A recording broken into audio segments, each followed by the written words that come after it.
Good afternoon, everyone. I'm pretty sure most of you know me from looking at the registration list, but just in case, my name is Tiffany and I'm the events coordinator in the brand and comms team here at Manaaki Whenua. Before I hand over to Nick, I'm going to run through a couple of technical slides to ensure that your experience with us online today goes as smooth as possible. If you have joined us previously for a webinar session, you can ignore me for the next minute. Also, apologies in advance, as I am not one of the lucky ones whose kids returned to school this week, so excuse any screams or arguments you can hear in the background. You will notice you have a control panel at the side of your screen. If at any time this collapses, you can bring it back by simply clicking the orange arrow button. If you're having sound issues and you can see my mouth moving but you can't hear a word I'm saying, please grab the PDF in the handout section, and this has instructions to resolve this quickly.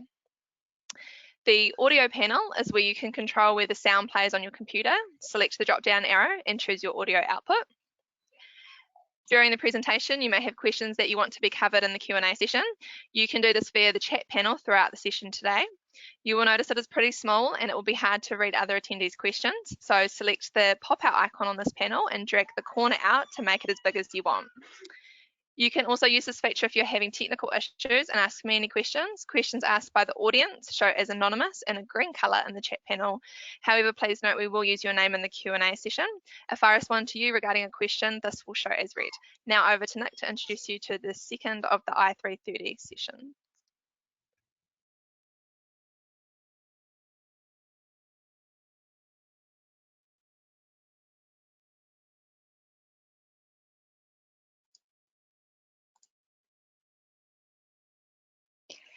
Kia ora koutou. My name's Melissa Robson-Williams and I'm here with Nick Kirk, and we're here to present the second of the I330 sessions. So the I3 project, if you weren't here for the last time, has been running for a couple of years to support integrative research in Manaaki Whenua. And last year we launched a suite of resources on doing integrative research called the Research Toolkit. And these sessions are basically working through some of the resources on that website. And it's a bit of an experiment to see if we can get across some important information on and useful information on methods and concepts for doing integrative research in less than 30 minutes. So it's a second trial. We've made a considerable improvement to the technology thanks to Tiffany. But we've kept what people said that they enjoyed from the last time, which was that it was very short, that there was a bit of time for questions, and that a PowerPoint or a PDF was kind of sent out before the event. So as Tiffany said, if there are any kind of technical questions, instant message her, and any subject matter questions, then Nick is going to kind of curate them if there are any at the end of the session. And any that we don't get around to answering, then we'll follow up after the event. So we're going to use the same format as we did last time of what, why, when, and how. So problem trees. So problem tree, what is it? It's basically a tool to help a group build a systematic understanding of a research area or a particular problem or phenomenon that you're investigating. And the group does this by systematically unpacking the causes and consequences of a problem or a phenomenon or an opportunity. And so the image that you can see here is sort of the product that you end up producing. If you remember, for those that were with us last time, we talked about scoping and boundary setting tools. So this problem tree is a scoping tool. So scoping is going wide, considering all of the possibilities, and boundary setting is that kind of narrowing down, so the decisions made by the project team about what it is that they're going to do. So the problem tree is a scoping tool. It helps us look wide, but it can also help set some do some boundary setting as well. So in terms of why use it, with integrative research, it's really important to get a kind of a systematic and a systemic understanding of the research area that you're investigating. And it's particularly useful if you're trying to bring together different people's knowledge and insights. And I mean, it's probably the case in all research, but especially in integrative research, when you're working across disciplines and often working with people outside the science system, people know really different things. They've got expertise in really different parts of the system. They also might think really differently about what impacts what, and also have different ideas about what's important. So when you bring those people together, you want to be able to use a method that doesn't sort of privilege one perspective over the other, but kind of captures and recognizes the whole range of insights. So I found it particularly useful to help a research team or the participants in a group to build up a collective appreciation of what's known about a topic and collectively gain insights about causes and consequences that they hadn't considered before. And I especially like this tool because there isn't a right answer. So that and there's no restriction on space. So there's not kind of competition for people putting their ideas up. It can really easily accommodate conflicting ideas by just letting them coexist. So it's actually a really useful thing, a useful tool if people disagree with each other. So in terms of when to use it, so I tend to use it a couple of times quite early on in this kind of design part of a research project. So I think in the first case, it's really useful for investigating the broad subject area with a diverse range of people. And we've actually used it a few times recently in Manaki Whenua workshops as a way to kind of jointly paint a big picture of a subject area. The other time that we tend to use it is still in that design phase, but is at a more detailed level with a kind of specific research topic in mind. And so at this level, it's really useful for exploring different aspects of a research problem and developing an understanding of how those different aspects relate to each other, which is actually really, really useful. So going on to how to use it, what we're going to do is take you through a worked example of a workshop we actually ran a couple of months ago. So the sort of context around this was Bruce Warburton was approached by a client to essentially come up with some research topics and research ideas that might go into a research program. So Bruce, in order to prepare for this, wanted to bring together the quite diverse views pertaining to, in this case, deer research from across the organization and come up with some or identify some research ideas before meeting with that client to discuss that kind of the possible research program.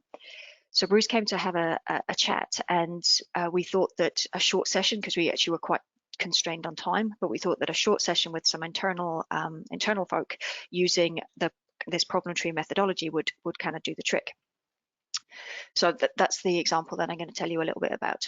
So the concept's really simple. You have a problem or a subject or something in the middle, and then from that, as a group, you systematically describe the root causes and the consequences. So the first step is choosing your trunk. So I tend to do a bit of thinking about this before a workshop starts, and so I can suggest a few ideas, but you really need to leave a little bit of time to discuss with the group, because they really need to be happy with kind of what's going to go in the middle. And you might need to be a little bit careful if it's a contentious issue, so that you don't frame things in a way that marginalizes kind of some people and makes it hard for them to participate. So in this particular workshop, in this deer workshop, we landed on the trunk being deer numbers are increasing. So this left it open for those who had different views on whether this was a problem or not, and what the reasons were. So you can imagine that if we had put something in the trunk like the deer problem, that this might have made it hard for somebody who didn't think deer was a problem to participate. So once we'd got our trunk, then we got each person on their own to think about all of the root causes of deer numbers are increasing. So we gave them a few minutes just to think about all of those causes, and then one by one, everybody offered up their ideas, and we consolidated them, one kind of cause per post-it, and then put them kind of underneath the trunk. So here you can see the root causes. We've got insufficient commercial harvest, increased fecundity, increased geographical spread, reduced culling, insufficient recreational hunting, and then they're all kind of distributed below the trunk.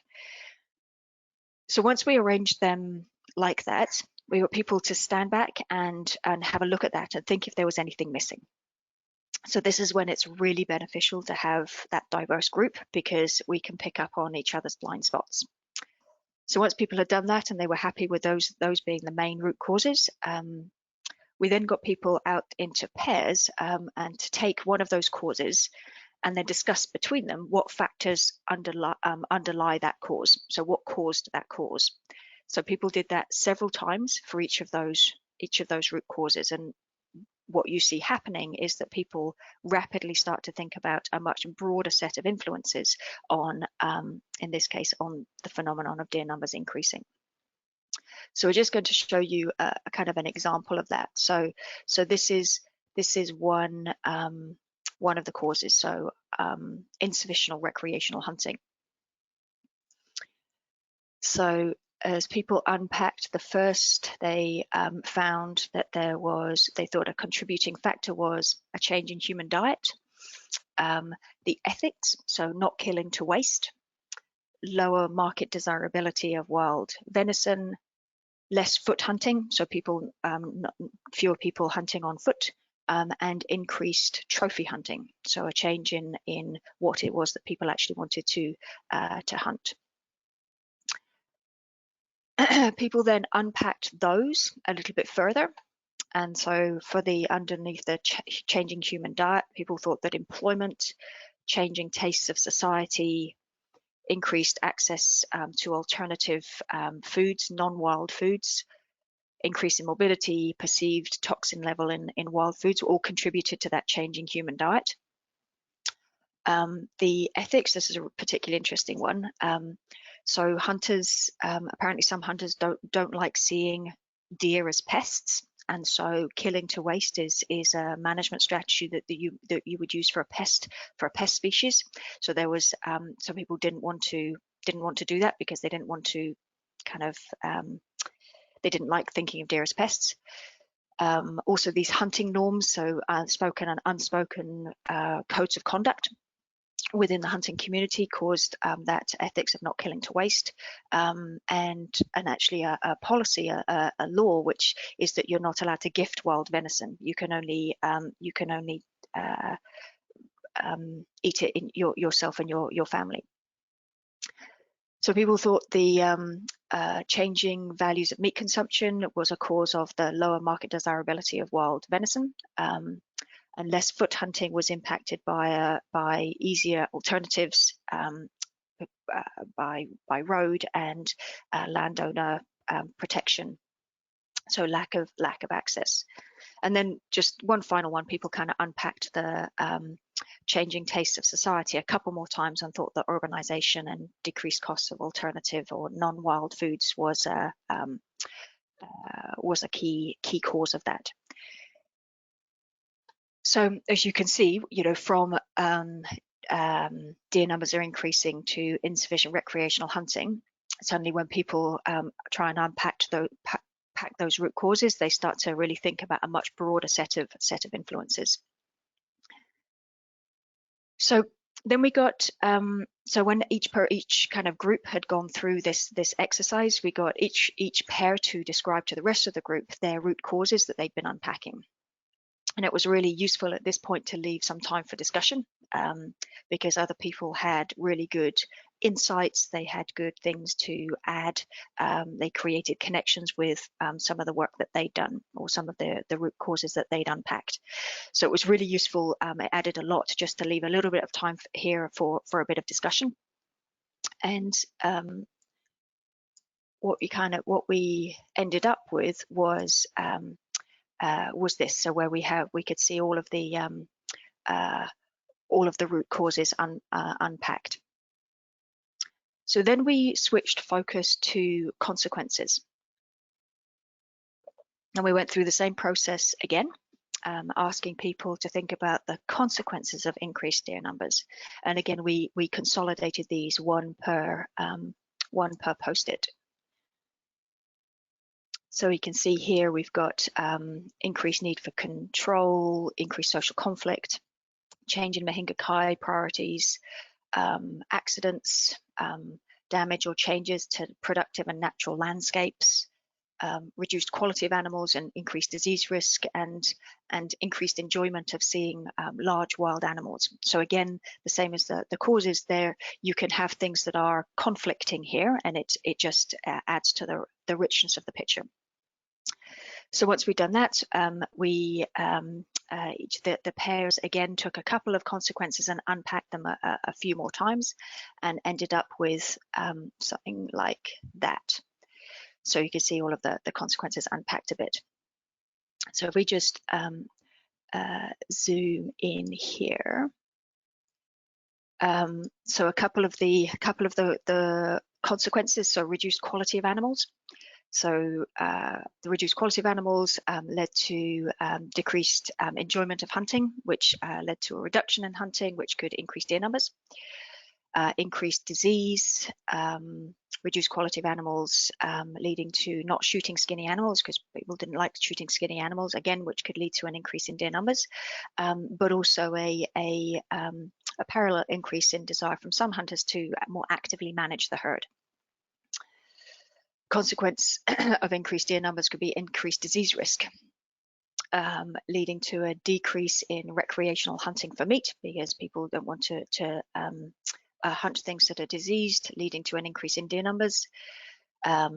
Concerns decrease in marketability from wild and farmed venison, damaging the New Zealand reputation, and increased disease risk, leading to increased costs of managing that disease incursion, which if those costs aren't met, then can lead to increased deer numbers. So the more you unpack the consequences, the more it starts to kind of flow back into the root causes. So if we zoom out, sorry, and put those together, once people had finished those consequences, you put it together, and there you have your problem tree. So you've scoped out the different areas of research, and you've unpacked those causes and consequences systematically. It creates quite a useful little artifact for the from the workshop, and you can leave it there. Or you can take it a step further and use the same thing to narrow down some research options. So what we did in this deer workshop is we went a step further. We wanted to identify which areas people thought were important areas of research, and secondly, where they thought the priority areas were for this particular client. So where would they invest their money if they had to. So with the first step, we gave each of the participants 6 or 7 green sticky dots, and asked people to basically to step back and look at the tree as a whole, to look at the whole system, and think about where there were important areas of research. So what we can see here, we can see a few kind of sticky dots, a cluster of sticky dots up here, and a couple of clusters in at the bottom. So that was kind of a useful exercise to rapidly identify some important areas of research. The next stage is we wanted people to indicate priority, areas of priority. So we gave people fewer dots here, only 3, and asked them if they were the client, where would they focus their resources? And what we got was this map. So again, we can see that there's a kind of a cluster up here on the right-hand side that changes to the natural landscape, and a couple of clusters down at the insufficient recreational hunting and this other root cause down here. So then right at the end of the exercise, for each of those red dots, we asked the people who'd put up those red dots to basically to make a few notes about what that kind of prioritized bit of work was should be. So in a kind of a morning or a kind of a 3-hour session, we sort of built a sort of more systemic view of the phenomenon of deer numbers increasing, got people to identify areas or important areas of research, and then priority areas of research, and then make some notes on what those priority bits of research were. So what's a really neat thing about this method is that those list of deer research ideas that were generated right at the end, the red dots, actually in that list there were a bunch of new ideas. So they weren't just the kind of the ones that people had come in with. So it actually generated some new ideas and some reconfigured ideas, as well as the some of the existing one. So it was, and all of them were in a bit more context. So it actually helped generate as well as harvest ideas. And I think it would be fair to say that it would have been less likely to happen if we'd have just asked folks to brainstorm the research ideas. And what's also neat about the method is that once you've constructed your tree, it can really help you figure out what you might need to influence and who you might need to work with if you're going to create impact in that kind of central trunk. So that's us in a nutshell. Problem trees are a good way to explore a research area with a group of people. It's particularly useful if you've got differing views in the group. It's a nice kind of non-confrontational way of doing that, and you produce a useful artifact at the end of it. So before we go to questions, if there are any, there are a couple of things. So one, the content of the tree was for an internal audience. So even you can't really see it very clearly in the PowerPoint, but if we could just not share the content of that tree beyond the organization, that would be great. And then just one thing on second point is the type of whiteboarding software that I've shown you. In this case, it's called Miro, but there are some other really good ones. Means that a method like this can actually work really well if you're needing to work online. So it actually lends itself quite well to a whiteboarding platform like Miro. And so if you get in touch if you want any help kind of designing online interactions like this, there are a few of us in the organization that can give you a little bit of help. And that's me. I'm going to pass you over to Nick. Oh, well, thank you so much, Melissa. Really interesting presentation. At the moment, we do not have any questions over chat. For those lovely attendees who have come along and have a question, please feel free to put something into the chat box on the GoToWebinar prompt. Although it does look like we've had one question just come through from Christine. She's just asked, is this a boundary setting tool that can be used in that work as well? Yeah, that's a good question. So it's you first use it as a scoping tool, so exploring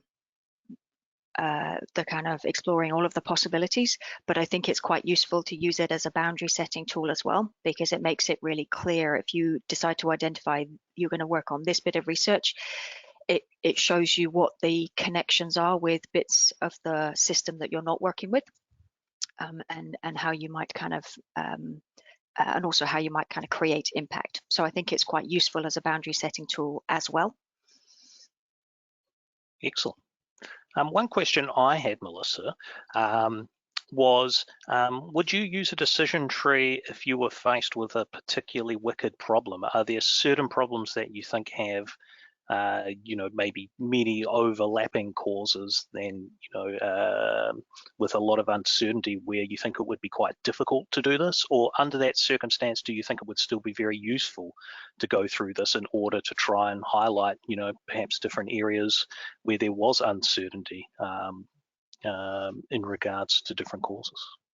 I think in those kind of wicked problems, especially if you're at the beginning of beginning of doing some work and bringing in multiple perspectives, it's still really useful, even if it's quite complex. And you can see that you're only constrained in terms of how big your wall is. You can keep kind of going out and how much time you've got. You can keep kind of unpacking and investigating. So I think that it is, even in kind of complex problems, it's quite useful, because it also helps you in the same place have kind of recording things that are kind of conflicting or going in different directions, which is a bit of a characteristic of complex problems. Excellent. Well, as of yet, we haven't received another question, so might wait another couple of seconds, see if there are any other questions. And if not, you can still email Melissa at a later date. And I'm sure there'll be people that are watching this not live as well. But it does look like we've got another question from Sandra. Just let me open it up. Can a problem tree be used to start fuzzy cognitive mapping? Do you have any insight there, Melissa? Fuzzy cognitive mapping. Can you, Sandra? I don't know whether you can turn Sandra's sound on. I'll give it a go. Yep, I can give it a go. Great, thank you, Tiffany.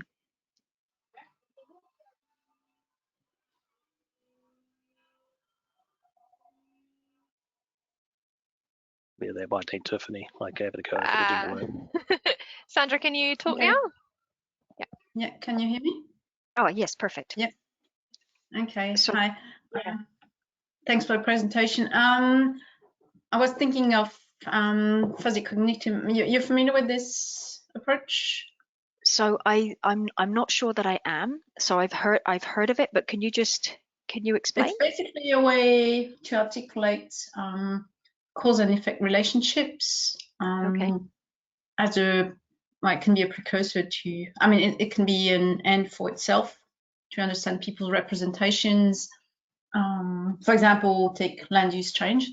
And what are the factors that will influence decisions for land use change and potentially their interactions?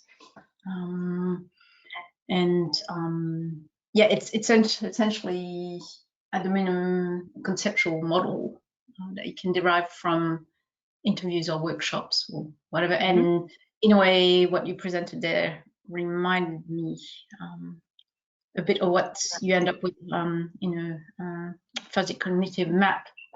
But this looked like it could be a precursor.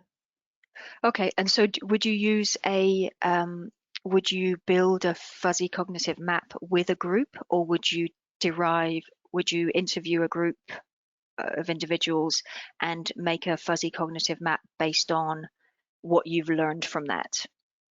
I'm not a specialist of that technique method, I should say, but I've seen it used with both sources. So either just workshop or workshop plus follow-up interviews, or upstream of a workshop and then more interviews. So I was just curious about it, because I'm not a specialist of that. Well, that looks like it's something to, looks like it would be another thing that would be useful to look at. Thank you for that. Thank you. Thank you for that. So we're at 1:30, Melissa. Unless someone has another question right now, feel free to send it through. But otherwise, if we don't hear anything in the next 10 seconds or so, we can please feel free to email either Melissa and I, and to ask questions at a later date, especially for those that are watching at a later time. And none have come through. So yeah, cool. Do you want to wrap up, Melissa? Well, thank you very much. I really appreciate your some of your time. We really value that. We'll pop another little evaluation through just to see how we went this time, and help us make a little bit more refinement on the format. But yeah, thanks a lot for your time. Thank you, everyone.